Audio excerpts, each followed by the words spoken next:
Recorded live from the mats of Radical MMA in New York City. The Martial Culture Podcast. Your source for in-depth combat sports and martial arts insights with Coach Rene and Matt Peters. Ring the bell and let's get it on. We're back. Martial Culture Podcast. Matt Peters, Coach Rene. Rene, welcome back. Hey, buddy. Great to see you. As always, such a pleasure. So excited to be here and talk to you about these awesome fights on the weekend. And I just really excited to talk about them. There were some fights this weekend. Were there anything big going on this weekend? I don't know. Something happened.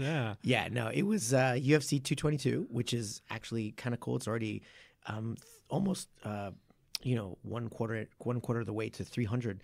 The UFC has just come a long way, and you saw the headliner Chris Cyborg fighting her for her title, Brian Ortega and Frankie Edgar, a match of new school versus legend, and then you had some really interesting debut MMA fight for Mackenzie Dern, who is a former Brazilian Jiu-Jitsu champion, very, very well known in the Brazilian Jiu-Jitsu world.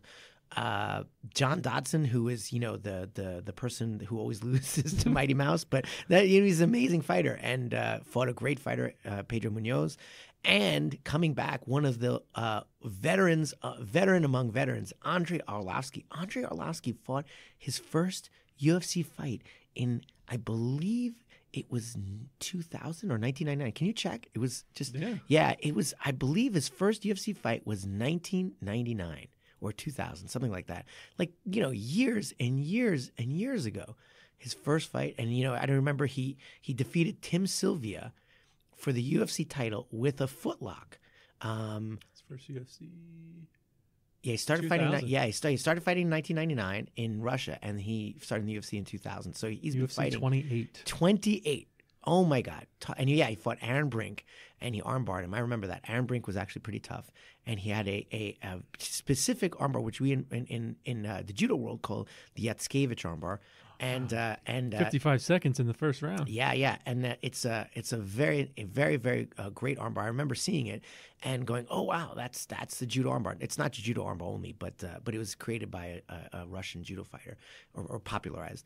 And now he's fighting, almost 20 years later, fighting the UFC. And let me tell you, I thought this guy was done because he's had some terrible losses, some terrible knockouts, and he came in, he fought Stefan Struve. And from pillar to post, out-grappled him. Beautiful takedowns. Simple back-to-basics. People don't realize Andrei Arlovski is actually a combat sambo fighter, which is a grappling art. So his base is grappling. He transitioned to Brazilian Jiu-Jitsu, but he's really well known as a striker because he actually has very good hands. But he started to lose his hand speed. He started to get older, and this is what every fighter goes through. You get older, your reaction time gets slower, and then if you don't have that tremendous technique, the really good technique in your striking, you're going to be exposed. Roy Jones Jr. happened to him. So many strikers versus someone like Bernard Hopkins. I don't know if you know, Bernard Hopkins fought well into later ages, and he was just a force because you couldn't hit him. He had a solid foundation. He didn't use his attributes to cover to win the fight. His foundations were there, so the loss of the hand speed wasn't so much. But it affected Andre, losing his hand speed, getting knocked out a lot. I thought he was done, and he came in and he just he's in a new camp now. He moved from Jackson Wing to American Top Team, and I think that really helped him. And he brought it back to basics, clinched, took Stefan Struve down multiple times, and just dominated him. And typical old school grappler versus striker. When you're dealing with someone so tall who has so much reach, I don't know. Stefan Struve is like 25 feet tall, right? Yeah, I believe he's 6'11". That's the biggest fighter in the UFC, I believe. Yeah, I don't think he's historically the biggest, but he is now because there was Sammy Schilt. He's 7 feet. Oh, he is 7 feet. I think they're giving him a couple inches. I don't know. Yeah. Okay. So 7 feet. Can you look up Let me look up Sammy Schilt. He was an old school UFC fighter, and he's actually also Dutch, and I think he is actually taller. but I'm not sure. That's not really that important. Google but- says Stefan Struve, tallest fighter. Well, there you maybe go. tallest active fighter. Yeah, I just no. put in. Can you look in Semi SEMMY and SCHILT?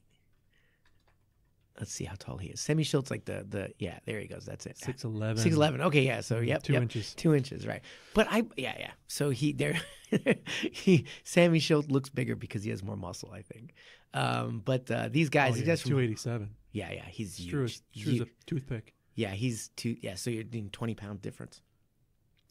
Yeah, exactly 20 pounds different, right? So, but yeah, Stefan Struve just had no answer for Andrei Arlovsky, and I was pretty impressed. You know, Why doesn't he just put his hand on his head and just like you can't hit him? He's such a long reach or kick him or something. No, it's funny. Like you would think, that height, that the cartoon playground, thing, yeah. your cartoon thing. But if you have reach, that's what it comes down to. But what Arlovsky did was change levels, clinch, and do the most basic takedown technique, the one I teach the very first day in my academy, outside trip. Yeah. Wrap your leg around the guy, put your weight on the leg, and tip him over. And timber. That was what happened, and Stefan Struve had a bad day, and he couldn't finish him, but it was a good fight. It was a good fight, and Andre looked great, and he made Stefan backpedal, and it was good. So they were, that was surprising. But I really worry because Andre is older. 39. Yes, he's been knocked out many times, and he's he's 39 years old, but the mileage that he has on him, which comes to our Frankie Edgar fight too. The mileage that this guy has is insane, and sometimes you have to know when to hang up the gloves. And while he did very well, and he looked really well trained, and I'm worried about him. I'm worried about him, but he did well. So I don't think he'll ever run for the title, but good for him. Good for him. We need more heavyweights to step up. Absolutely. I mean, he's not going to challenge for the title, like you said. No, but be a gatekeeper, I guess. Yeah. Right. Oh yeah, that's a good. He's a mini boss. Right, exactly. A mini boss, right? No, but there's a place for those guys. Like we talked about Cerrone, or as you like to say, Cerrone.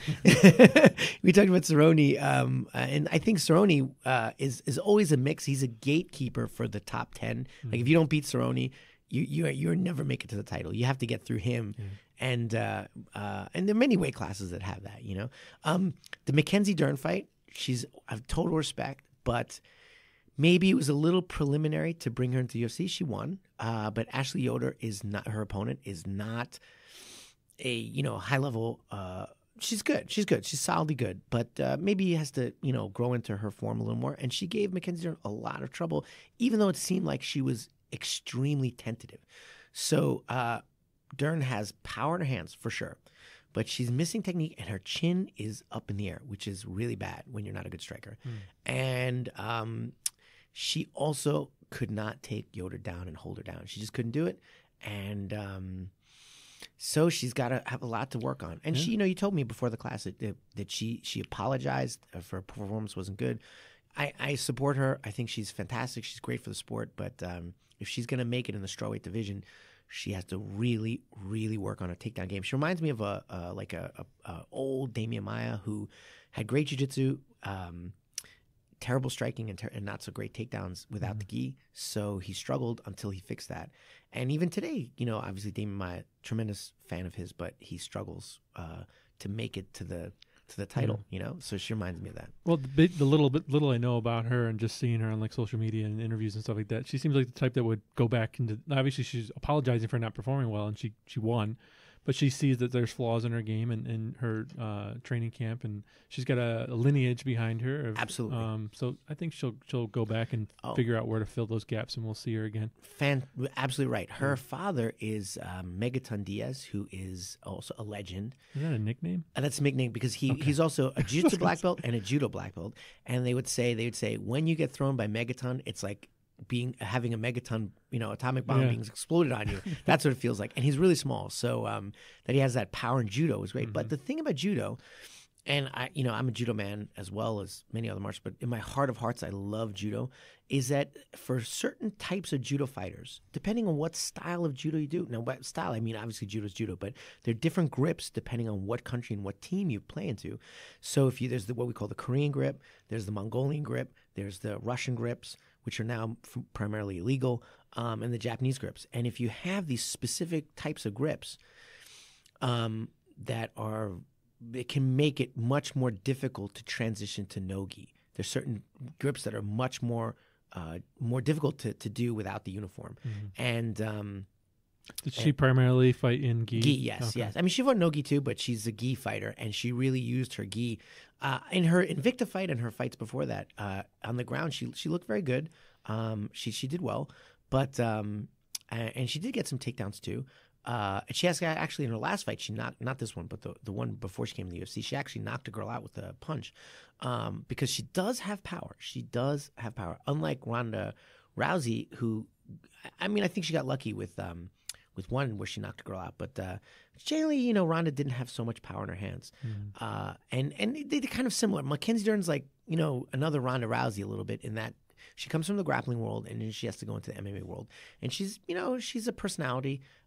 Much more respectful than Ronda Rousey's outward personality. For now, although hopefully. Ronda's a great person, and she has an outward personality, and I think the people in her inner circle know that she's also cares for is not a bad Have person. you seen her on WrestleMania? I don't want to derail No, the no. conversation. But actually, she just got her 6th degree promoted to 6th degree black belt in judo, which is amazing. With her mother too. Her mother got promoted as well. And like Ronda Rousey, same thing, comes from a lineage. Ronda's mother is a judo legend and unbelievable. Who I've seen her personally demonstrate techniques, and she's fantastic. I learned things from her. Her mother. It's so funny. Like I don't like Cormier. Yeah. And we differ on that, and I really do not like Rousey. I agree with you. I don't like her outward personality, but again, it's sort of like Chael Sonnen. It's a show. Although maybe she is, by all intents and purposes, what people say, she's a very intense person. She's a very, she just upped it a a little bit for the performance aspect. And Holly Holm. Yeah. When that connected, I was cheering the loudest in the room. Yeah, I don't get into the drama so much. I love Ronda Rousey's arm bars. Her arm bars are just amazing, and how she can put her judo throws together when she gets there. But she got involved. I think also she got involved in, and it comes back to what I want to talk about later, is a bad network. She got involved in a group, a coach, and surrounded by people who brought her down, because when she first won her first titles, she was with Jean LaBelle and Gogor Kavikian and some people who were really positive, her mom, who were really good influences on her. And then she gravitated to different coach, the Edward Tavardian, and that guy was just bad news. And he, bad news attracts bad news, but like attracts like. And I think she was encouraged to express certain parts of her personality that were not as positive. Where she'd been around other people, it would have been a little different. And so I agree with you. I don't disagree at all, But at the same time, the drama is not so much what interests me. Is like, how can you take, that's where we really differ. But how can you take this person from this style and see how can they make their style work? And Mackenzie Dern will not be able to make her jiu-jitsu work without some adjustments, and because she does come from the sport world. But from what I've seen, I'm very happy. And like you said, she's a worker. She's going to be right back in the gym trying to figure those holes out. And she's just starting. So, good for her. On the other side, we have someone like Kat Zingano who fought Caitlin Vieira. Caitlin Vieira looked amazing, beautiful striking. Kat Zingano has to retire. That's just it. Oh. She looked just terrible.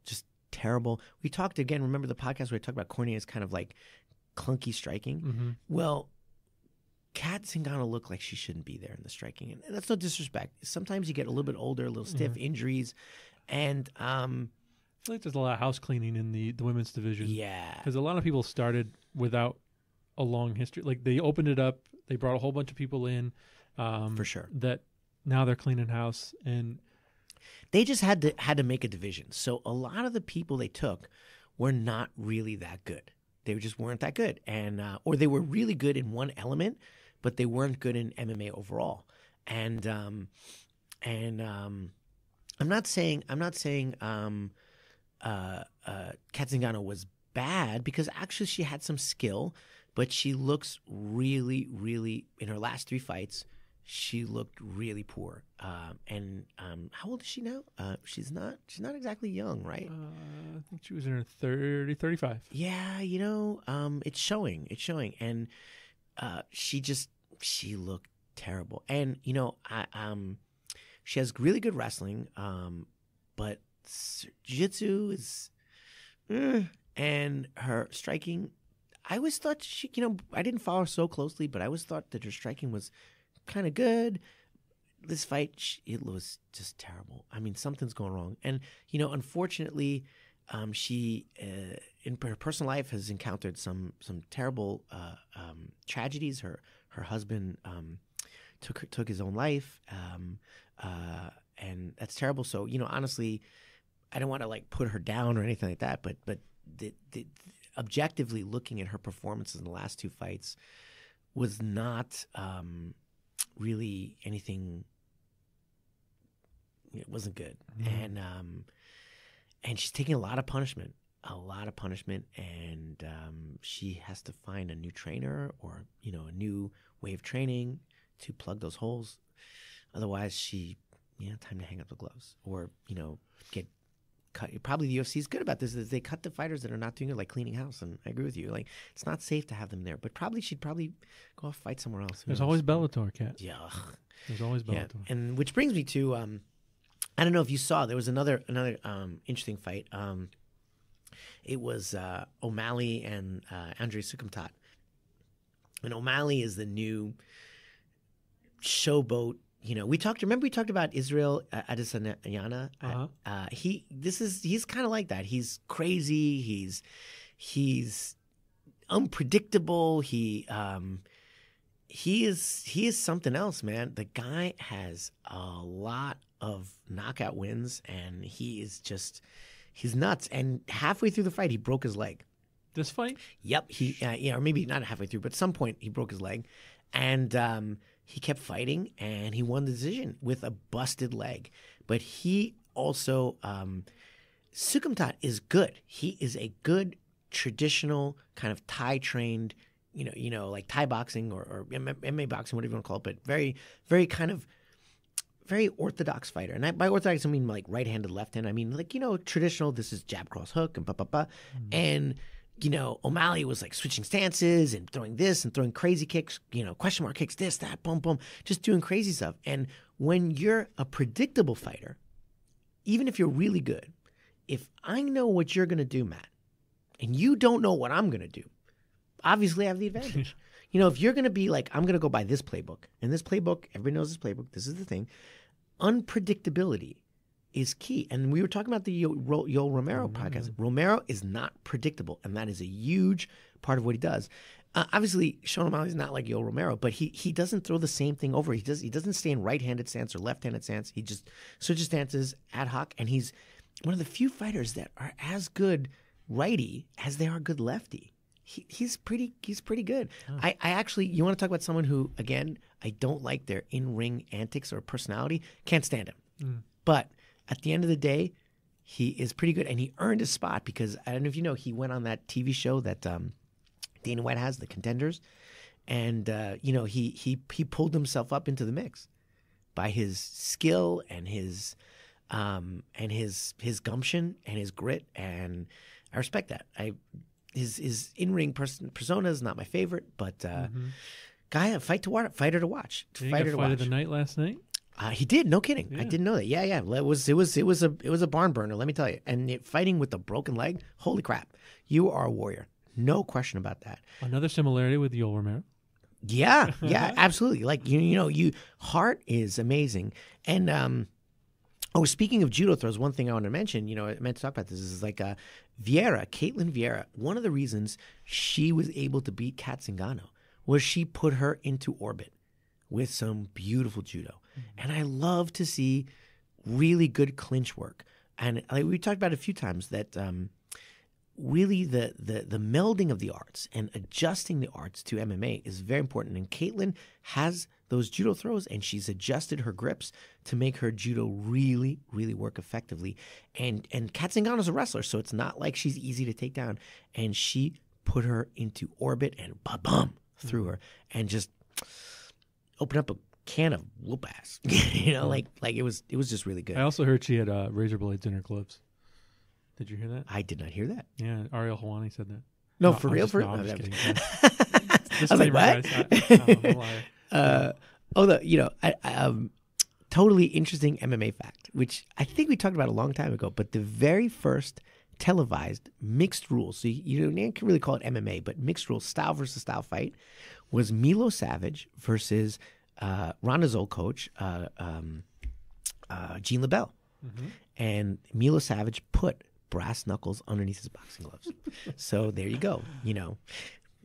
Cheating has always happened. And there's a way to wrap people's hands and wet the wrap that it becomes like plaster. It's big in boxing too. They catch guys in boxing doing it all. So, cheating is quite rampant still.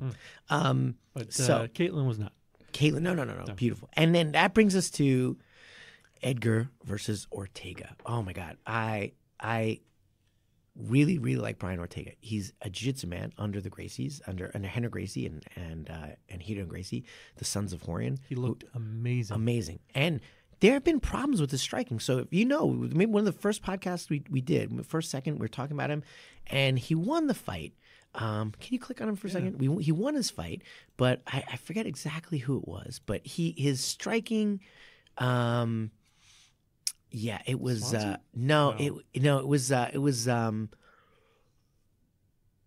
it was Mike. It was one of the first ones. Tiago Tavares, maybe or something like that. Diego Brandao, one of those. Yeah, someone. Oh no, I forgot what it was. But he didn't look that great in his striking. Like, he took a lot of punishment, and he wasn't so slick. He wasn't bad, but he had problems. Man, it was like watching Ali. Mm-hmm.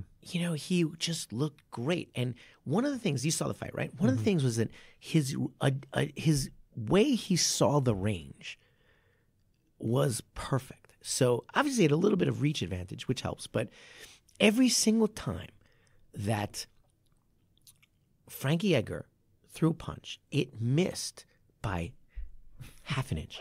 Not even half an inch, maybe 1/4 of an inch. It just missed. So he's here. And there's a Japanese word for calmness that is really part of the Japanese martial ethos. It's called fudoshin. It means immovable heart. What is immovable heart? It means you're on the battlefield. There's chaos everywhere. There's enemy coming at you, and you have the Zen calm. You have the ice stare, and you're like, I got this. And he had that. He had that thing, and his eyes are kind of. If you notice, his eyes are kind of like this. He's like a little half closed. He's like, I got this. And his poise, his poise, and it wasn't arrogance. It was poise. This guy, I saw that, and I'm like, wow, that is it. That is it right there. He's not arrogant. Mm-hmm. I love what he always has to say after his fights. He's never like, yeah, I'm the man, blah blah blah. He impresses me with his attitude, his work ethic, and you could tell he just came back so much better. And you could put him in a boxing match and he would just look great. And he didn't even have to, go to his jiu-jitsu. Though, knocking out Frankie Edgar is not as amazing as it sounds. One of the reasons is Edgar has fought with his chin almost his entire career. Mm. And your chin, it's sort of like a bank, and you put money in the bank. And every time you get knocked out, you've made a withdrawal. And he's had 2 fights with Gray Maynard, 1 fight with BJ Penn, and another one, I even remember the other one, it was where he basically was knocked out in the first round, and kept fighting until he won. And he said, in the interview, I remember him saying that, like, I didn't even remember what happened because I've been unconscious the whole time. And he is a warrior. He is a warrior. But he's a person who fights with his attribute, which is his ability to take punches, versus technical excellence. He gets in there and gets the job done however he has to. And you have to respect that. But at the same time, that is a flawed strategy. And he's a little bit older, and that he's withdrawn from that bank account many times, almost every single fight, where he just gets rocked and he's like, no, I'm here. I'm coming back. I'm aware. He gets rocked. He comes back, and then he wins the decision, or whatever. But that account is near and zero. And that's a problem. So, he got hit with that elbow. That elbow. Man. Oh, my God. That elbow was just amazing. I felt it. Yeah. And then the uppercut, that's what really, because it was like, the one of the ways to induce a concussion is not just with one hit, but hits in different directions. Brain sloshing around. Right. Because, basically what a concussion is your brain playing pinball in the, bing, bing, bing in the brain case. So he got hit with the elbow here, boom. Got hit with the elbow, his brain is going this way. And then just after he got hit with the uppercut, and then it goes this way, upwards. And you could just tell it was doing a little bit of a, pinball game inside his head, and it was over. I hope he's okay. But I think he has to reevaluate how he approaches his striking as he's getting older, and to make sure that he doesn't take so much damage. But not a big fan of Frank Edgar, because to me, I would always say this, not a fan, because his fighting style is toughness first, technique second.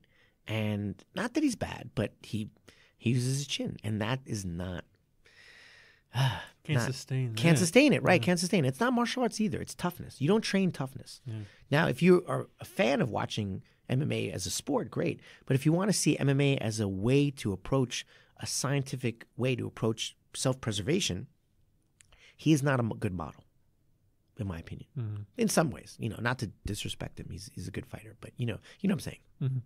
It's not to me disrespectful. Did you have any hesitation for Ortega winning? I've seen him grow so much, especially in the Cub Swanson fight. Cub, could not touch him. And I'm like, this guy is getting better every single fight. And he's seasoning every time he comes back better and better and better. And I said, this is going to be a hard fight for him, but it was not. It was not even. I thought, he'll probably win, but it's going to be a hard fight for him. And it wasn't even. You thought it would go all the way? No, I didn't know. I thought, the good chance of, it's hard to finish Frankie, and he's hard to submit. So I had a sense it might go all the way, but I also was thinking, Frankie Edgar has not looked as good as he had been before, and he's been almost caught in a number of submissions, and Ortega's so tight with his submissions. I was like, I could see it happening. I did not foresee Ortega knocking him out. I didn't foresee it. But I'm really impressed the way he did it. Fantastic. And what that is you could just see this kid is a martial artist. Forget about winning or anything like that. He's dedicated to self-perfection. I love that. I love that about him. And that's something we all as martial artists can look at. Like, hey, get back in the gym and make sure you're 10%, 20%, or even whatever, 1% better every day. He's dedicated to his craft. And that is just inspiring. Love the kid. Versus certain fighters, who shall be nameless. You see them fight, today, and you see them fight 20 years ago, and you're like, it's the same fighter. This is exactly the same. Like Daniel Rampage. Cormier. I'm just messing with you. I'm just busting chops. No, but Rampage Jackson. You see Rampage fight, in Bellator. I didn't see it. I did not see it. But from what you see him fight 5 years ago, see him fight 10 years ago. That's Rampage. Whatever. That's it. Whatever. No surprises there. No surprise. You know exactly what he's gonna do. What's Ortega's next move? Are they gonna give him a shot? Or they have him go through the gauntlet a little bit more?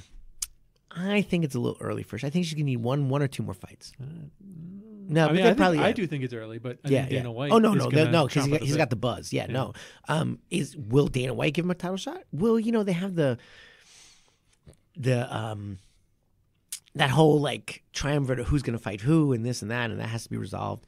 So it's at 145, right? He's 145, right? Other way. Yeah. So, is Conor coming back or he's not? He's going to fight at 155 or 45 or, blah, blah, blah. So they have to get that settled and see if he's going to fight Max or if Max is going to fight that. But when they get settled, I could totally see him there.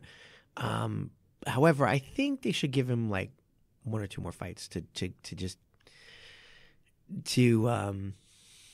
season even a little bit more. You know? I hope they do. Yeah, me too. Don't burn them out too quick. Yeah, exactly. Right. Don't burn him out. Let him evolve a little bit more and learn some more, get around people and get comfortable. And, Yeah. you know. But, talk about a great network. He surrounds himself with the right people and has since he's been 12. He's been a student of Henry Gracie, who is, by all intents, by what people say, is a phenomenal coach. And I follow some of his Gracie breakdowns, and he always has something fascinating, interesting to say. And he's part of that Gracie Academy network, great network to be in and to be part of, and has also looked outside and added to his skill set. Found those people, his boxing coaches. Great. That's good. And found people to add and evolve him and surround himself with the right people. Mm-hmm. And he's not arrogant. He's a hard worker. He's going to do great. And I love the guy. It's nice to see a jiu-jitsu guy, really know how to strike. And, you don't talk about it, but his takedowns are pretty freaking great too. So he's not just a one-trick pony. And that was a big criticism of Ronda Rousey that, great armbar, but, she has no striking. Well, this guy obviously has striking, and he has takedowns, and, of course, vicious submission game. Great fighter. And nice to see in all the ranges he's growing. Which brings us to Chris Cyborg, who doesn't really have to evolve because she's at the next stage everything she does is right. No, actually, she did, and she did an interesting thing. So Kunitskaya almost beat her. You saw that. You almost beat her. Took her back, took her down, put her on there. Yeah. And she was unleashing ground and pound. And what Cyborg did, she did a defensive punching on the ground using her shin. In my academy, we call it a half shin spider. But it's basically using your shins to create a frame to protect yourself from strikes. And, she ate no strikes on her back. That is a great guard. Great guard. And so you're guarding yourself. You're guard. People wonder the guard. You know what the guard is, the wrapping the legs around. Why is the guard called the guard? It's called the guard so you guard yourself from punches. It's not for all those jiu-jitsu guys out there. It's not called the guard to stop the guy from passing. It's not. Then it would be called the position to stop the guy from passing you. It's called the guard. The same thing you called in boxing is to protect yourself from strikes, because the origin of Gracie Jiu-Jitsu was to protect yourself from assault. People who are assaulting you are not looking to put a berimbolo on you. For those Gracie, for the jiu-jitsu guys out there, you don't even know about berimbolos. This crazy spinning move, right? Whatever. And so it's to guard you. And she did something that a lot of jiu-jitsu fighters are unable to do. On their back, look phenomenal, guard herself, counterattack, and then she stood up because she felt she had the ability to win on standing, and she did. She did get her back taken, and she had a couple places where she was a little bit in trouble. But she has so much experience. And, while we look at her and say she's a striker, she showed great jiu-jitsu defense.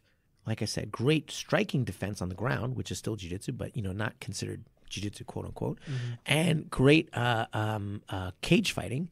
And then she was able to just, do her thing. And she did. And, I don't think there's anybody out there who can take her right now. And she definitely has evolved. She has evolved, and she has not lost since. Hold on, let me see if I can do it by memory. She has not lost since 2005. Is it? Yeah. Is that right? Erica Pays. Yeah. That was the last time she lost. 2005. Scroll up.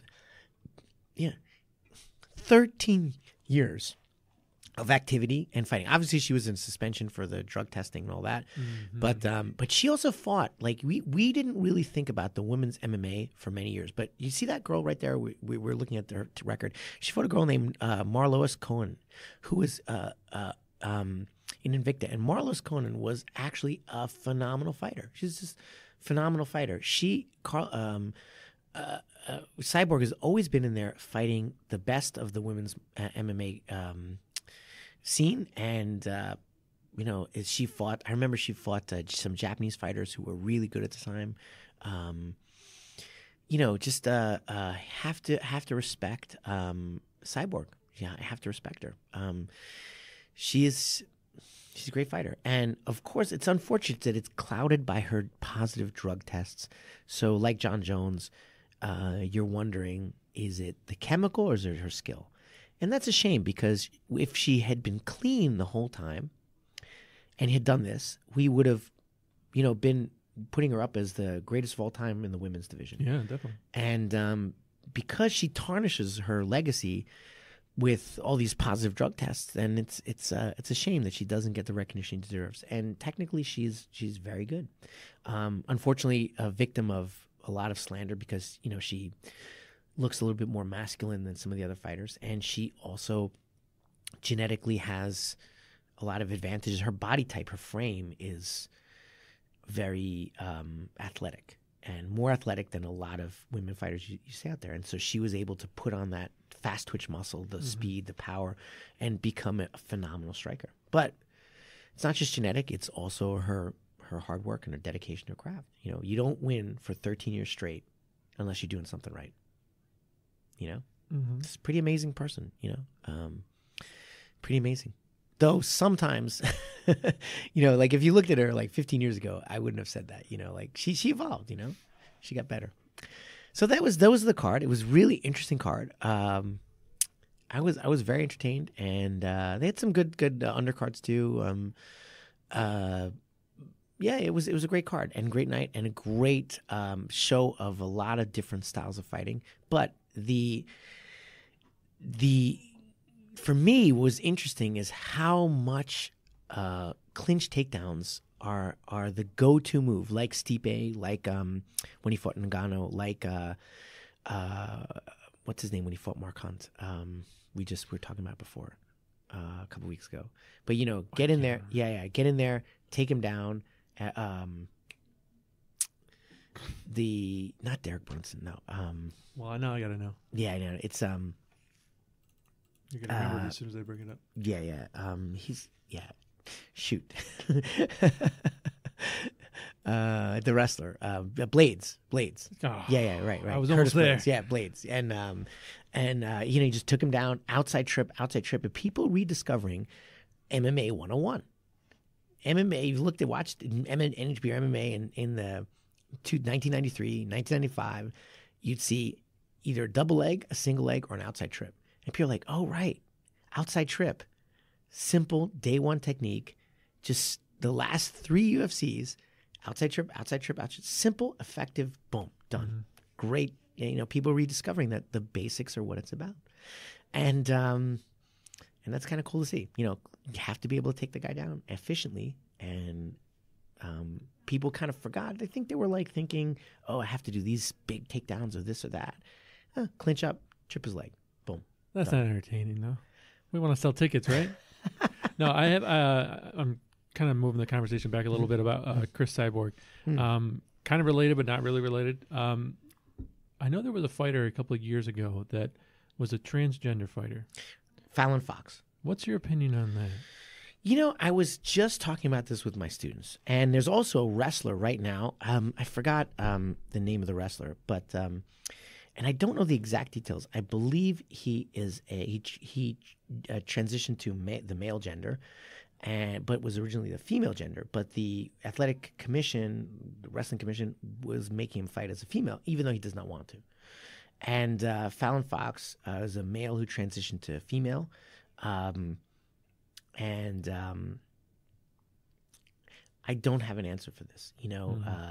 We're in a world where we are defining gender in different ways, but gender itself is a construct. It's not a biological given. There's all sorts of things going on in terms of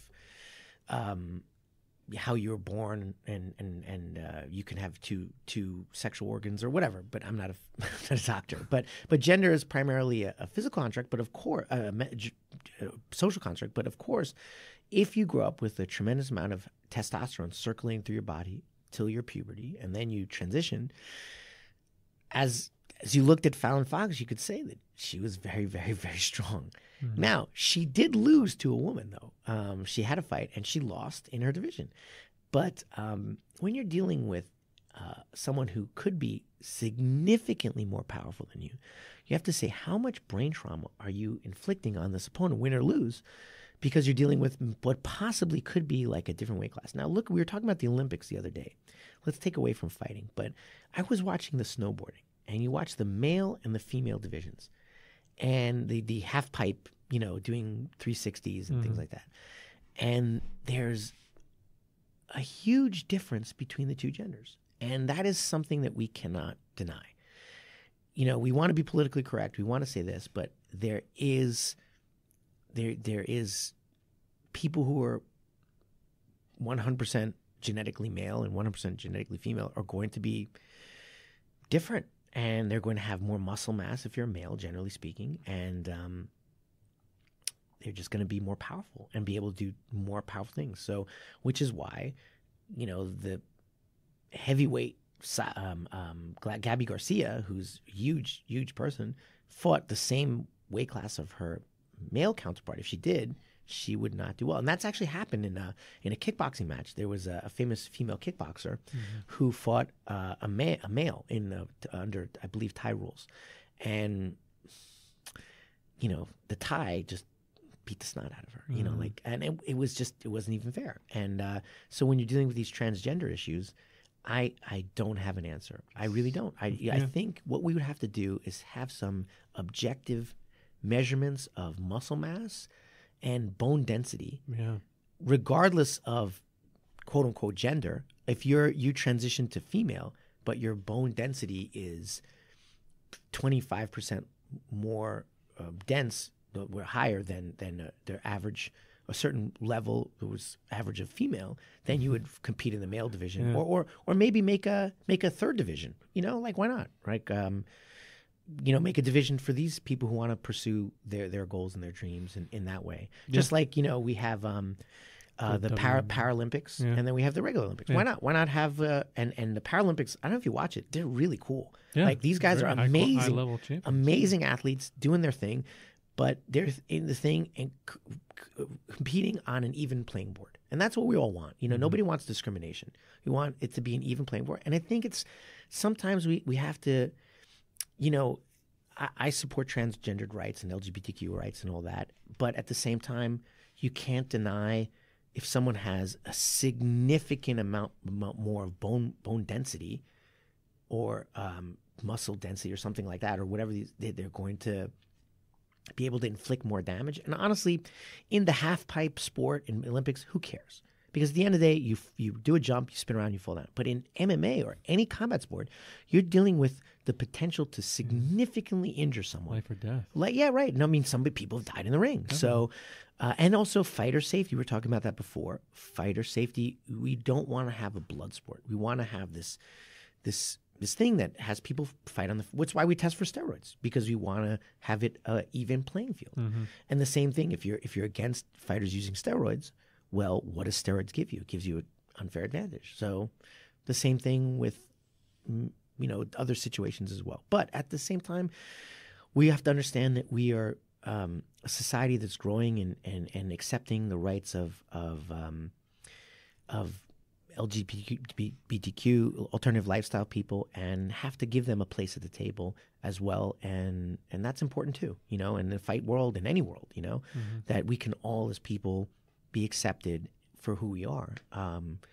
So I don't really have an answer, it's a great question. Yeah. I have in the back of my head, I have a history, and I'm not sure if I'm remembering history incorrectly or not, but was there a time in like the 80s, where Russia was having their athletes like gender transfer? Or? No, you're thinking of the German swim team. Okay. So what happened was, and I'm not an expert on this, we should have Jilson. Jilson knows everything there is to know about performance-enhancing drugs there is, because obviously he's a training professional, and he knows the unbelievable amount on this. But the German swim team was steroided to the gills. And this is in was it the Munich Olympics or I forget which one. It was in the 70s. But they were just hyped up to the gills with growth hormone, testosterone, everything. And they walked onto the field and they're like, who are these giants? And they just destroyed America. Mm-hmm. They were later I believe it was overturned, and the medal went back to the Americans for some other reason. But almost all those women were so scarred by the massive amounts of testosterone and hormones and things that put in their body that they ceased to be female, and some opted for transgendered surgery to live their life as men.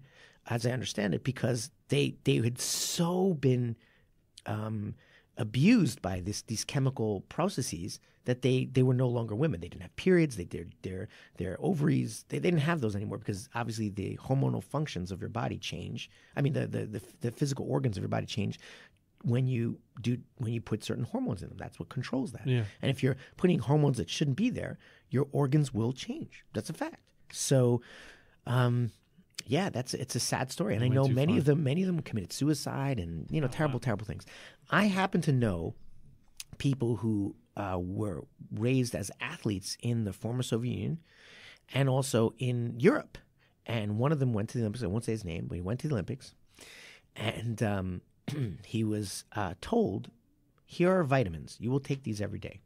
You will take this at this time of day, and then these are your vitamins, and you will just take them. And if you don't take them, you are not on the team. And he's like, vitamins. Okay, then. And then suddenly he put on 25 pounds of muscle, which is humanly impossible, like within 6 months. Where do I get these vitamins? Yeah, vitamins. Vitamin of vitamin. No, but it's like it was a choice. And that's what happens when we prioritize athletic achievement. And, the Olympics are kind of cool in some way because we get human achievement and all that. But at the end of it, there's also a dark side in that it's like America, or like, the Soviet Union goes, yes, we beat you, you capitalist American. There's a strong nationalist element of always there. And like in the Munich Olympics, the ancient, the old ones in World War II, where it was a big shock to Hitler when I believe it's Jesse Owens. Won. And that was amazing. And it was, or when there's always a kind of, Olympics as a platform of politics, and it's not purely sport. For sport's sake, it has, we're in a Cold War and we want our team to crush the Russians or something like that. And so it becomes less about pure sport and more about how do we dominate the other. Yeah. And to do that, we're willing to cheat. And of course, Russia was taken out of the Olympics because of their massive doping It's an amazing scandal. story, but that's another show. Yeah. Being raised and watching the Olympics as a child and growing up in the the 90s and patriotic and all that with the Gulf War and everything. Yeah. Every time I look at the Olympics, all I do is look at how many medals do we got? How many medals does the United States have? That's all I care about. We have more than China. We have more than Russia. Good. Although this year I think we lost overall. I think. I have no idea. I don't even know the medal count. And the problem was, Chloe Kim, I believe her name was. Kardashian? No, the snowboarder. Okay, Matt. I'm disappointed in you, Matt. The snowboarder. She's Korean American. She's raised here. Mm-hmm. I believe she was born here too. Yeah. But she decided because of her heritage, she had the American flag as well as the Korean flag on her apparel. I don't know when she was actually skiing, but she supports both her heritage and her country of birth. Country, this America, but it also supports her heritage. And a lot of like right-wing Americans were really like, how can you do that?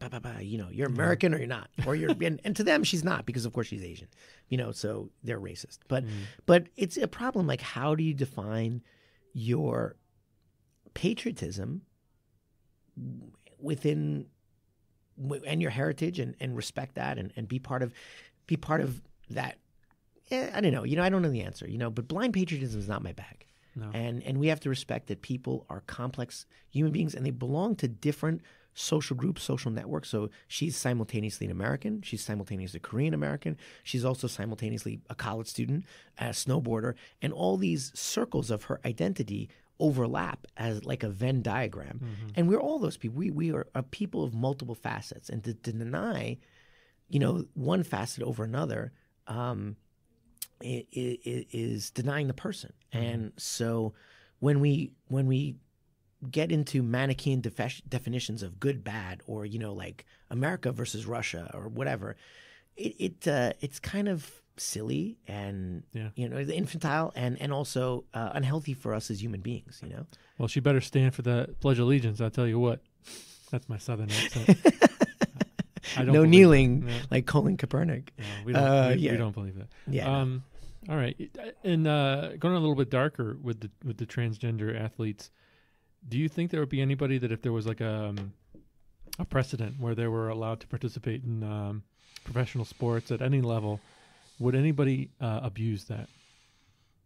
Could you see like a male trans taking the transition to female to perform in his view or her view as a higher level athlete? You know, I don't know. And I'm not really qualified to answer this. So, but I would say... Would hope not.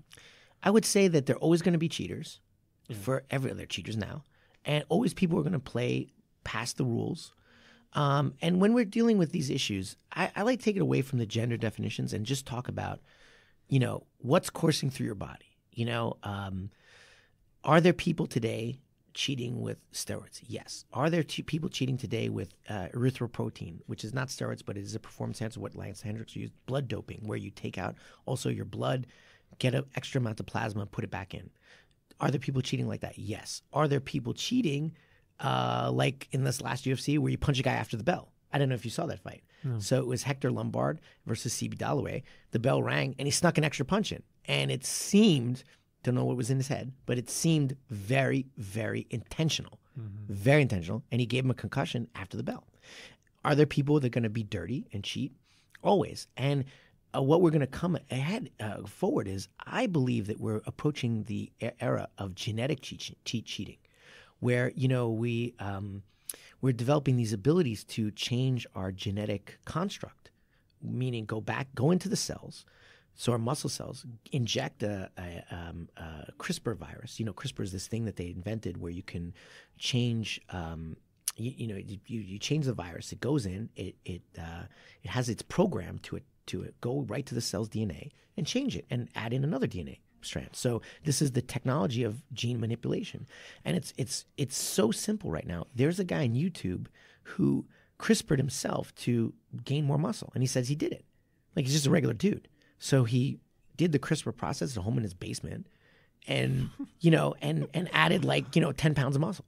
So it's not steroids, and it's indetectable unless you do some sort of genetic test, which is indetectable. So we're in this era where people are going to be cheating like that. So are people going to abuse any way they can? There will always be cheaters, and there will always be fair fighters. And I think I don't even know what to do about it, right? I don't have these answers, and with the LGBTQ question in terms of transgendered individuals, I am not qualified to answer this, but I would like to say that we can't use these excuses to discriminate. There has to be a place at the table for every human being to follow their bliss and achieve and have some acceptance. Like, one of the we were talking about Black Panther in the last movie. This is inclusion is so wonderful. It's such a wonderful thing to have a movie where you're seeing positive role models of yourself and things like that. And the same thing for transgendered people or whatever. There has to be an acceptance of these things. And maybe we'll have listeners who don't agree with that. But, I believe we're all people in the end, and we all have the right to life, liberty, and the pursuit of happiness. And if doing MMA makes you happy, let's try and make a seat at the table for you, with certain exceptions. Because I don't know, there was the Down syndrome fighter. He has Down syndrome, and he trains, and he wanted to do an MMA match.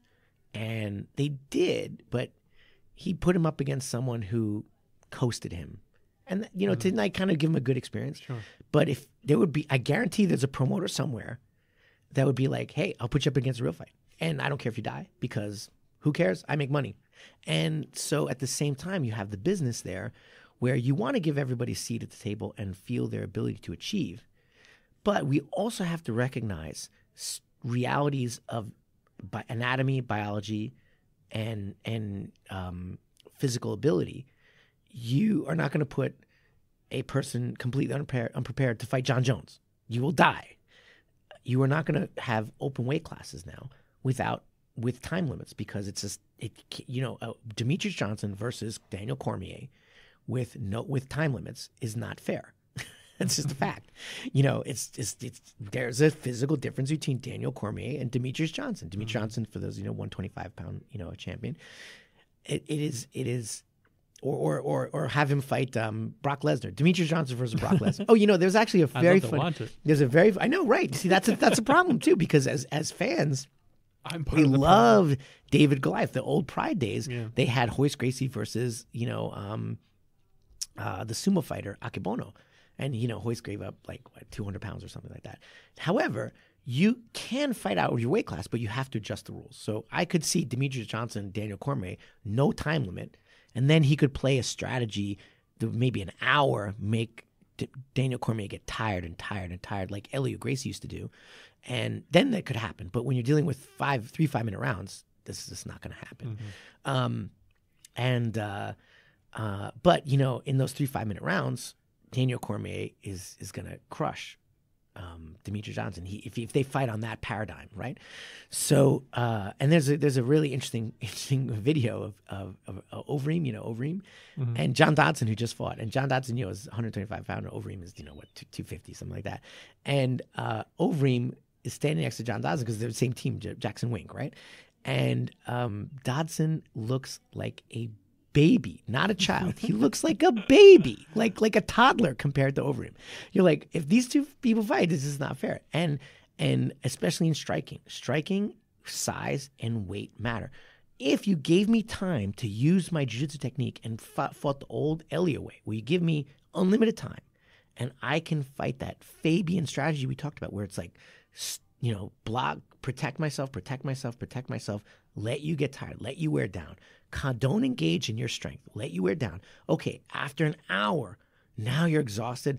Boom, I go in for the kill. That's something you can do, but unless you have the time to do that, you can't. And you have to fight that certain way that, Elio used to fight. Yeah. If you don't have that ability, you're going to get, and you fight, stand in front of Valentin, of Overeem, and I'm going to punch you. You punch me. I feel nothing. Because I'm Overeem, and then I punch you and you die. This comes back to what we were talking about last week. Is that there are certain biological realities, and sometimes it's not politically correct to say it. But if you are a 105-pound girl, and you're assaulted by a 220-pound predator, you have no chance to outstrike that person unless you are the highest level of Thai boxer or boxer, and you got freaking lucky. So the statistical chance that you can defend a 100-pound person with striking is almost negligible. That is a fact. Now, if they have any sense of combat. Now, if you do grappling where you can utilize leverage and position and he doesn't know grappling, then you have a chance. But size matters. Yeah. Anybody says size doesn't matter, that's crazy. So, when you're dealing with steroids or you're dealing with transgender issues or you're dealing with weight classes, it's the same thing. There are certain biological constants that we must accept and believe them. And some people, and I'm a leftist, I'm a very liberal guy, but some people, think there's a sense of equality. And there's a book out. I was just listening to an interview about the author. And he says, yes, we want equality. We want everybody to have a seat at the table. But at the same time, there's certain fundamental realities that we have to respect. And I had a teacher in 8th grade. And she was a really, really, really, really strong feminist. And she was a wonderful teacher. She was a wonderful person. But I remember talking to her just about martial arts because it came up that I was doing martial arts. And this woman has never studied martial arts in her life. She's an old lady, right? She's a great person, though. I don't want to talk bad about her, right? She's a nice person. But you're so indoctrinated into her feminist understanding of the world, which is great. And to me, feminism is about women getting a place at the table and not having to deal with the Harvey Weinsteins, this and that. But, when I said to her, she's like, we're talking about athletics. And she's like, no, if women are equally trained, they can beat any man anytime. And I'm like, no, that's not true. She's like, you're a racist or you're sexist. And I'm like, oh, okay, I'm going to get a C in this class, so I'll shut up now. And that's not right. That you cannot have that. And that's some people on the right wing have a real problem with that, where we shut down their conversation because they call them a racist or sexist or whatever. But there's certain things that we need to discuss when we're talking about LGBTQ in performing in sports, or we're talking about whatever issue. Let's man first fighting woman. Let's be real here. There are concrete anatomical differences if you've grown up a certain way. And we're not talking about racism. We're not talking about sexism. We're not talking about bigotry. We're talking about, let's understand this. And if we try to find a way that we can all fight on an equal playing field, which is why we have weight classes, why we have gender divisions. That's why we do it, right? And but shutting down the conversation is not, and I think that's sort of where we are right now politically, is that we find the other side so odious sometimes that we don't want to talk with them. But if we don't find that common ground, how do we come together as a people? You know, and that's where martial arts intersects with the regular world. You know, we don't live in this vacuum. How do we confront these issues, and work out some viable alternative? You know, Wow. But what I'm interested in is less the LGBTQ issue, but more like how you talk about cheating. How are people going to cheat going forward? Because having that fair playing field is important. And right now it's steroids and erythropoietin and blood doping. God, we're very close to it being something even less detectable, you know? And, you know, the simple things, you know, they banned the use of IVs to rehydrate. So if you're cutting weight, Matt, right? You cut weight, you go on the scale. Then right after you get off the scale, what they used to do was give you an IV and hydrate you right up, right? So that you can hydrate quicker and recover that body mass in the water that you lost in the weight cut. Makes perfect sense. Right, but they said if you use the IV, you will be in violation of USADA doping protocols, because there's so many doping protocols that they cannot test for. But what the USADA can test for is the chemical in the IV hose. So the IV hose, you know, from the squeeze bag to to the needle to your arm, the IV hose is made up of a certain type of rubber. And if you use that hose, it will show up in your test. So they can't test for what you're cheating with, but they can test for you using an IV, which you need to cheat with. So they said we have to ban the IVs. Oh. Right, which is why they banned it, right? Because they said you could hydrate back, you could blood dope, but they can't test for blood. You know, blood dope, we just talked about that. It's like you add your own more blood cells, but they can't test for that because they're your own blood cells. So what do? You test for the IV bag. So you can't use any IV bags? You cannot use IV bags within a certain type of time frame of the test. And if you are, you're in violation of USADA protocols, because they were already at the point where there's certain things you cannot test for, or you can hide, you know, very easily. But you can't hide the IV bag chemical because it'll stay in your system for some reason. I'm not an expert. That is weird. Yeah. But the rubber itself, you know, bleeds off onto the solution, right? Yeah. At what point did we have just like robots fighting each other, or video games or something like? We talked about that, a Real Steel and stuff like that. Yeah, you know, the new UFC fighting game looks really like, if you walk past it and you see somebody playing it, you might be like, "Is that real?" I don't play video games, so I don't know. Well, trust me. But really good. I just saw a commercial on TV for the VR headset. Yeah. And this is something I remember in 1982. I started reading Neuromancer, which was the cyberpunk, and you enter the cyberspace world with the VR headset. And now, you know, science fiction is becoming reality, and it's exciting, and at the same time, very, very scary. How do we use these technologies for our benefit, but at the same time moderate the negative consequences of them? Like you can point to so many innovations that were great in one sense and terrible in another, or, you know, whatever. So one of the interesting ones is I can't speak chemically on it, but the person who discovered how to sequester nitrogen to have more crops, he's German. That's also the process of creating poison gas. So if it weren't for this guy, we'd all be dead, because we wouldn't be able to feed ourselves, because our agricultural revolution in the 20th century depended on this person understanding how to sequester nitrogen to have fertilizer.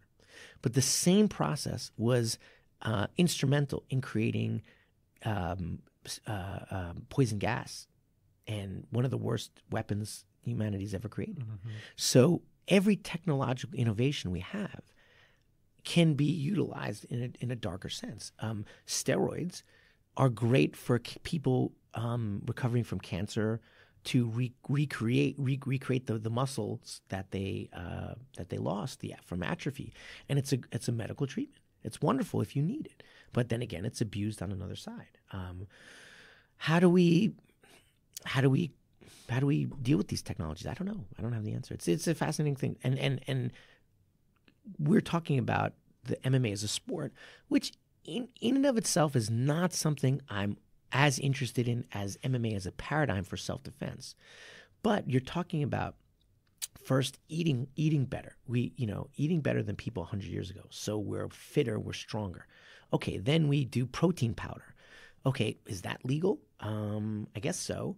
But then we put on more scientific weight training. Okay, that seems like it's good. Well, okay, how about these chemicals? Well, these chemicals aren't so different from the protein powder you took. Okay, well, we're going to say that's illegal. Okay, well, what about this genetic doping or blood? Let's say blood doping first. What's your own blood? Why not use more of it? Should that be legal? I don't know. Well, people in Japan are like, wow, let's make everything legal, and just have fun, sideshow fights. Superman, let everyone, yeah, right. But at the same time, then we're going down a course of creating something that is, I find, almost socially reprehensible, because you're basically exploiting an individual and making them die in the ring for you, so for your entertainment. People are, in some level, they're dumb. People are dumb. Right. So they're if you say, I'll give you this pill and it'll make you awesome, but you also of course might you'll die. take it. Yeah. No, you'll take it. Every fighter would take it. Yeah. Because we talked about the fighting spirit. Remember we talked about that? Mm-hmm. So if you said you can be champion by taking this pill, and it's not illegal or anything like that, almost every fight, but you'll be dead in 10 years. I'd say a good 50% of fighters would take it, at least. Wow. They'd be like, I'll burn that candle fast and strong and burn bright. The candle that burns out the fastest burns brightest. I'll be that bright burning candle and burn out fast, and I'll live my life in the fast lane. If you gave me a pill that said you'll live forever, but you're always going to be mediocre, I'm taking that one. I don't think so. Because we all have our dreams of success in some level, maybe mediocre in athletics, but you want to be excellent in media and podcasting. We have these designs, but if you had a way to jump 3 steps in whatever it is you're interested in, you take it. A million years of mediocre would kind of suck. You're right. You convinced me. Yeah, you just be a blah. Yeah. Nobody wants that. Nobody wants that. Especially athletes, the fighting spirit, the competitive spirit. I want that edge. And that is true in every sport, which is why steroids are endemic in high school football. They're everywhere. Well, now let's just take that aside. Now let's look at the self-defense aspect. One of the reasons why a lot of traditional Asian martial arts don't work, and we talked about many reasons. Well, it's contextual, this or that, and this a lot of guys don't want to hear in the Asian martial art. Your leverage, what you're doing was designed to fight a 113 to 130 pound Asian male who is probably about 5'2", 5'3". And that is a fact, because I mentioned on another podcast, you look at graves of samurai battles or battles in China or whatever, and you can see that this was the body type, because they didn't have as much protein. So you're dealing with a concept of a person who is fighting you who's not that big and can't generate that much force. When you're dealing with the guy on the subway, and I had this conversation with a student of mine recently, he's like, I went on the subway and there was this guy, and he was the biggest guy I've ever seen in my life. This student is not from America. And he's like, I have never seen anyone larger in my life. And I thought, if this guy attacked me, what the hell would I do? And he was, Stefan Struve height, and with probably 300 pounds of muscle. What are you going to do? Well, your Aikido wrist lock is going to be problematic, because it was developed for a different body type. And steroids are a part of that. People, I personally know, like I said, I told you that person who was on the Olympic team of his country. I knew a person who was on a karate team for the former Soviet Union Republic, which is now Ukraine. And he was forced also to do steroids. And that was in the 90s. That was a long time ago. Basically, if you want to play professional sports, you are encouraged to do a lot of things that are really bad for you, but make you much stronger. And also, the problem with steroids and a self-defense aspect is it makes you more aggressive. And I personally was assaulted by a guy who was double my body weight in a gym, because he went on roid rage and he tried to assault me. He was about 320 pounds, and he assaulted me in the locker room of a gym. He did, because he went batshit crazy, and just just decided to assault me. And it was, at that time I was 155. I was many years ago. and thank God my jiu-jitsu training is, but he also had some boxing, some other background too. And he just came at me. And one of the scariest times of my life. And thank God it was over and very, very quickly. And my training, thanks to my instructors, Marcos and Marcio, my training worked. But very, very scary. Very scary. And, this is what we're dealing with, whether it's in the professional realm of MMA or if it's in the realm of self-defense. You're dealing with people who are much larger and more aggressive than they were 200, 300, 400 years ago. And put a knife in that guy's hand. Then what do you got? Oh my God. You really have to know your stuff. Was one reason why I just say people like to do martial arts recreationally. There's no such thing as recreational assault. So I say if we're here, we're training to be real. And we understand the dynamics of modern self-defense today. And also we're training to expect cheating when I'm in MMA, to expect cheating. I say to my student, and we have a fight coming up this weekend, one of my students, super proud of him, but I'm like, don't go in there expecting that guy's clean. Go in there expecting he's on every roid in the book, and he's going to be 10 times stronger than you, and he's also going to stick his thumb in the eye when the ref's not looking, and he's going to try and do all this crazy. Expect that and protect yourself at all times. Don't think of it as like, oh, we're going to be fair, because that's not what's going on right now. Unfortunately, most fighters are finding ways to skirt the rules, and that's interesting. It is what it is. I took a couple of classes at a gym, and they had a nutritionist there, and he was trying to get me to take some stuff that was really bad. Really? Yeah. It like was, fen kind of thing? No, it was kale. Really, really gross. That which does not kill us makes us stronger. Yeah, that's funny. Thank you. I like it. Thank you. But no, kale's not good. I can't stand kale. No, actually, you have to be careful with kale, because you're like, what? He's a kale expert too? No, but kale, if you have any sort of thyroid issues, eating too much kale is actually not good for you, because it mimics the thyroid hormone and can actually give you a little bit of an overactive thyroid.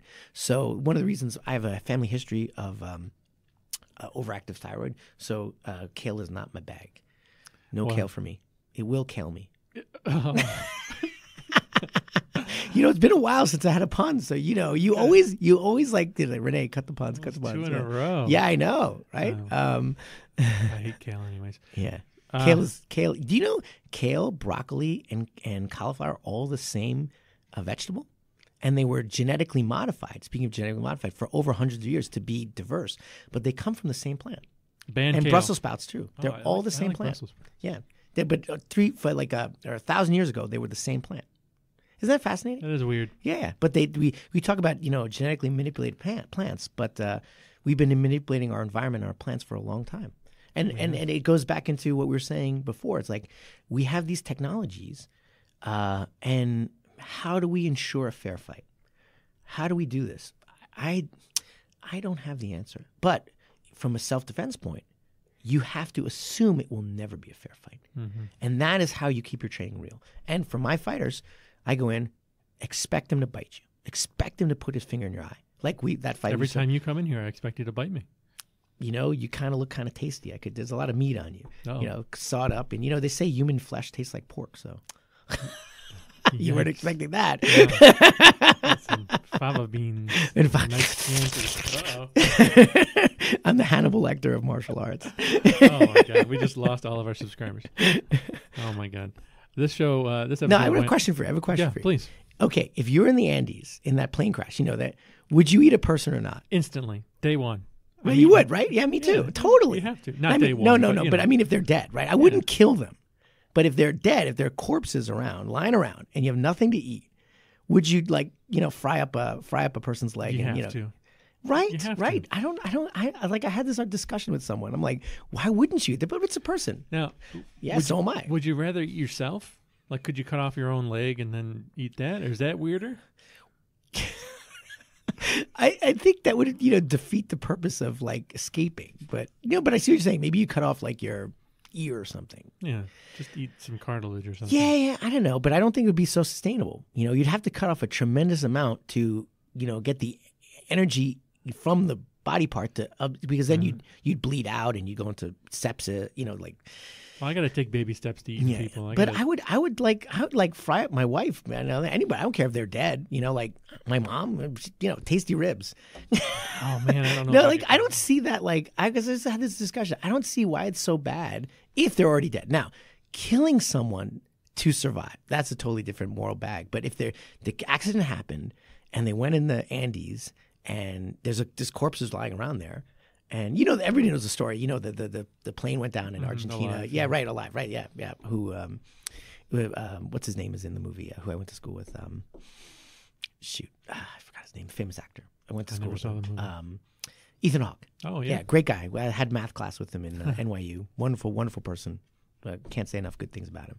But so he was in it, and it was a really good movie. But they're like, oh my God, will I eat someone? And I was just talking to someone about this. I'm like, dude, man, I wouldn't even think twice. How long do you wait though? This is a weird conversation. How long do you have to? Because I'm hungry now. I'm not going to eat you, I promise. But I haven't eaten in like 5 hours, and I'm already like, I don't know. I just had pad thai, or no, not pad thai, but Thai noodles. So I'm okay. Okay. Yeah. Well, good. We'll get you out of here before you get hungry. That's why I study jiu-jitsu. So in case of the zombie apocalypse, I always have someone to eat. I can choke them out and eat them. No, but it's like a moral dilemma. It's something I was thinking about. Anyway, nothing to do with martial arts. But interesting. What would you do in the zombie apocalypse? Do you watch Walking Dead? I haven't watched the last couple of seasons. I watched the first like 4, and then I was like, no, you're still zombies? All right. Yeah. Well, there was the whole group of survivors that captured other survivors and ate them. Oh yeah, I got to that part. Yeah, Maybe that was like season 6 or something. Yeah. And that was a really good we had to stop watching it. Brianna couldn't handle that. Yeah, it was, and they're killing them, and they're about to they have this whole mechanized like food process. But what would you do to survive? Well, that's not a sustainable resource because there's not that many people. You'd run out. I guess so, but it's more sustainable than cows or something. I guess I don't know. Yeah. Maybe I should just. But they were also, according to the story, it seemed like they were in a rail junction, like where it was kind of central to people escaping. Or whatever. So they were drawing people. They were drawing right? people. Yeah, that's right. Interesting. But it's funny in the world. I think the martial art world intersects with a lot of survivalist worlds. Oh yeah. So there's always a question of like, what would you do if the government went kaput, and how would you survive? I don't know. That doesn't interest me so much. I'm more interested in the here and now. And the here and now comes back to what we were saying: is how do we deal with the society out of control in terms of the technologies that are pacing our ability to deal with them, and it's serious. So that's just an interesting topic. Yeah. I know we didn't intend to talk about it today, but I think it was a very interesting topic. Well, you asked me if I would eat somebody. That's those exact words. Would you get modified? Not genetically modified, no, I get it. No. Would you get a robot arm? Okay, so you asked a great question. Would I? I'm at the point where I'm 50, almost 50 years old, right? So, I got tested recently, and my testosterone levels are fine. But if you have low testosterone levels, would you take TRT? Would you replace because I have an injury from my car accident, would you replace it with the bionic or cybernetic enhancement? And I would say, if I'm not competing, for sure. Now, if I'm competing against someone, I've put myself, and Joe Rogan, by his admission, he takes TRT every day and probably some other stuff too. But he's like, look, I can do whatever I want because I am not in a ring competing on someone else. I don't have to worry about an even playing field. But the minute you accept chemical or mechanized modification, is it even? And it's goes back to that. I'm not a big baseball fan, but it's the Tommy John surgery. Do you know what that is? No. So basically, they have this surgery. This famous baseball player, Tommy John, had this injury in his arm, and they created a surgery that corrected the injury, but made his arm better than it was when it was healthy. Ah. So there's some guys who went in and said, "Oh, my arm's messed up. Fix my arm," and they weren't really. Sure. But they had the surgery that made them better. So you're talking about, okay, it's not cybernetic, but it's the same thing. You increased your athletic potential by an artificial means. And is that legal when you weren't actually injured in the first place? People are wanting the injury so they can get the surgery. Mm-hmm. And it goes back to Star Trek, and I'm a big sci-fi fan. Geordi, you remember Geordi in Star Trek? Mm-hmm. And he has the visor, and there was one guy said to him, well, you can see 10 times better than everybody else now. You can see all the infrared spectrum and this ultraviolet and this, and you can see this and all these, and you could see someone's heart beating. Why don't all you humans put this thing on? And he's like, well, then we'd lose our humanity. Well, who knows? How do we define this humanity? Right. And will we as athletes choose to disregard our max potentiality? So if my max potentiality is here, but I add enhancement to get here a little bit above, I have gone beyond what I am as an athlete. But who determines what that line is? Like, okay, we're dealing with protein powder, then we're dealing with blood doping, which is still your own blood. Then we're dealing with this. Well, where is it artificial? Where is it not? And this is an issue that Jilson brings up a lot. He's like, all these chemicals like testosterone are already in your blood. You're just adding a little more. What's the problem? I'm not saying he's an advocate of one way or the other, but that's the argument on the other side. Sure. And the question is, if you're not in a fighting sport, who cares? Who's you harming? You're harming yourself. Right. Well, I mean, obviously, if you don't do it right, you can cause the state money because you get a heart attack and go to the hospital, and probably you're causing the medical system a little harm. But you're right. I mean, if it's monitored by a doctor and done in a way that because obviously some steroids are really, really, really, really, really bad for you. But there are ways, and this is controversial to some people to hear, but there are ways to do those chemicals without the massive, horrible repercussions that we've seen in the past. Scientifically. Now, I don't recommend that. That's not something I recommend. But you can see that people have gone all their lives with a certain level of enhancement chemical, and they seem to be okay. So obviously there's a way to do it. So like with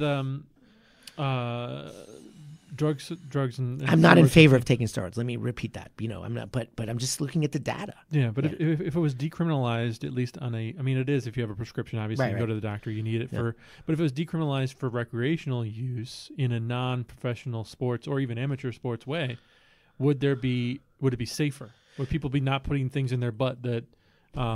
Yeah, it goes back to like heroin and any those sort things. of drug. Right, really. I'd rather have it, monitored by the state, and so we don't, have all these, problems associated with with drugs. It's like, okay, you get HIV or this or that because it's such a dark world. With steroids, and I'm sure it's the same thing. Mm-hmm. I don't know, but at the same time, this is someone said it to me, like what moral compass are we setting for our people if we allow them to do this? True. I don't know the answer, and that's an issue with drugs. It's an issue with all drugs. It's an issue with steroids. What moral compass are you saying that you are not enough? You're not enough the way you are. You have to enhance yourself to be this, and that's very problematic. Yeah. I train Brazilian Jiu-Jitsu for a specific reason, and I'll tell you that is because it allows you to be amazing while being yourself. You don't need to do anything else. You just need to be training jiu-jitsu and express jiu-jitsu through your body. So if you have long legs, you're going to be a triangle choke guy. If you have short arms, you're probably going to be, looking for arm bars and things like, or chokes, or like hand choke, 10-finger choke, something like that. You'll play to your personal strength. So someone asked me that, what's the ideal body in jiu-jitsu? I'm saying, your ideal body is your body. If you're tall, you're going to fight like this. If you're short, you're going to fight like this. There's always a place for everybody. It's inclusive of every single body type, and there's a way to be amazing regardless of your physical attributes. And that, to me, that's such an empowering message. And then the answer, the steroid side, is no, you are not enough. You must do more. You cannot be an athlete unless you take this. You cannot be this unless you do. You must be something other yourself. It's sort of like, you can't be a model unless you're beautiful. Well, yeah, of course, but you can still be a beautiful person, And I find that a much more humanistic message. And that's one of the reasons I absolutely love jiu-jitsu. And I don't like some other martial arts which said, you must stretch your body to, incredibly flexible levels. And if you can't do that, you can't fight. Or you must be super, super fast. If you're not fast like this and not aggressive, it ain't going to work. Well, some people can't be fast. You mean this guy who came to me? He's 61 years old. I'm like, well, you're 61 years old. You're super slow. Ain't going to happen. Goodbye. No, you have to give these people some idea of how can they be amazing within the confines of who they are. And that's the message that I like to send through jiu-jitsu. I'm not just a jiu-jitsu guy, but jiu-jitsu is a unique art where it allows you to do that, I think more than some other arts. But the enhancement model, you are not enough, is a non-humanistic message, a destructive message to me personally. Yeah. However, like you said, if I'm just 50 years old and I had low TRT, and the doctor said, hey, do you want to feel better about yourself? You want to take some TRT? I would have to think about that. I don't know the answer. If your back is injured through my car accident, you want to, replace it with a cybernetic microchip and a rod. I mean, I'd probably be like, right. If I could be back to where I was in 1992 and have my body work amazing, I'd be honest, I'd probably do it. Yeah. No, you know what? I would do it. So that makes me a total hypocrite. You're doing it in a responsible way. So, yeah. You give people enough rope and they're going to hang themselves. Right, so the regulation has to come into play. So you can't give people access to everything because there are people out there that are irresponsible. For sure. With every and obviously Rene would eat somebody 2 seconds after you're playing. Don't ride on a plane with Rene. Unless you've eaten kale before. Unless you like kale, then I won't eat you. I'm going to start eating kale now. We learned a lot today. Weird podcast. The conversation, we talked before we started recording, and we had an idea of a plan, and the plan got thrown out the window. Out the window. Out the third story, crashing on the carpet, just to bleed, Go down there and catch it, because we'll put it on the next episode. We do have UFC 223 coming up in the next couple weeks. Amazing. April 3rd? Yeah. I don't know. April something. No, you're right. I think you're third, second, third. They're going to be in the Barclays Center in Brooklyn, and I'm still looking for tickets. Nobody's given me any yet. But if not, I'll be on my couch watching the show, getting ready to be choked or whatever happens to me. Please let us know what the stakes should be for the Namajunas and Jurzik fight. Yeah. Man, I cannot wait. It's going to be a great card, and the look of anticipation in Rene's eyes right now as he sees the future where he gets to hurt me. It's pent up aggression, and and it's going to turn into some barbecue too. You're going to eat me? Yeah. Oh my god. Eating each other is not. Is it am I going to go Southern barbecue sauce, or am I going to go more Northern? I think I would taste good with a honey barbecue. Honey mustard. Yeah, honey. Oh, there you go. I'll try myself out and see how that's. This is totally not what we meant to talk about, but it's very entertaining. Yeah, and now I'm hungry. Yeah. Let's go get a burger. Definitely. Everybody listening, thanks for doing that, making it all the way to the end of our ramblings. Make sure you give us a review on iTunes, because that's how we know you love us, and we love you back. And do you want to make an announcement about the new company, or Oh yeah. Thank you. So we had Gotham Podcast Studios where we record our podcast. That's what we're doing, and we have transitioned to the Gotham Podcast Network. So no longer affiliated with Christopher Media. We love Christopher Media. Thanks for all your support over the last 6 months or so. We've been doing this, but we're going to be on some more distribution networks. Spotify coming soon. Yeah. iHeartRadio. A couple other ones. Castbox, TuneIn Radio. Something called Deezer, which I think is mainly in the UK or somewhere over there. So there's a lot more distribution channels. You can hear us in a lot more areas. So big things coming for us in this upcoming year. Thanks everybody for supporting that. And we're very excited. Awesome. Yeah. All right. So on to big things. Share it around. Like it. And I guess if you have anybody who wants to do their own podcast, talk to this guy, Matt Peterson. If you're in the New York City area and you want a podcast, we got your hookup. Yeah. And I can vouch for the awesomeness of Mr. Matt Peters. Oh, he just buttering me up so he can eat me and taste better. Yeah. All right, guys. We'll see you next week. Bye-bye. Thanks for listening. Follow us on Twitter at Marshall_culture and on Instagram at MarshallCultureCast. Please leave a review on iTunes, and we'll see you next time on the Marshall Culture Podcast.